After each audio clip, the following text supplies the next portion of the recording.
Hi there, today I will be guiding you through how to use Midjourney without using Discord. First, I will explain, can we use it? So that's why I will get the help of Perplexity and GPT. These are the AI and these will do some research and will let me know.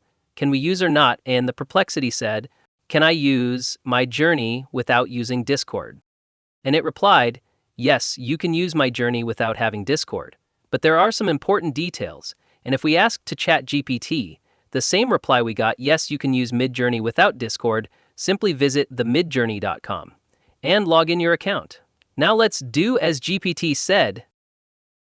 You will see the official website of Midjourney.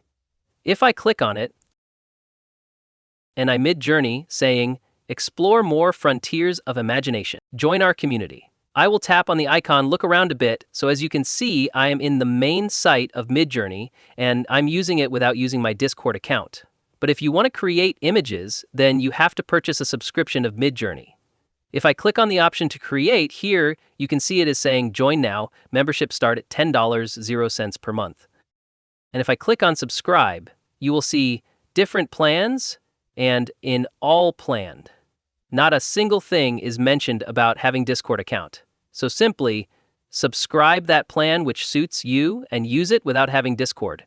And that's it.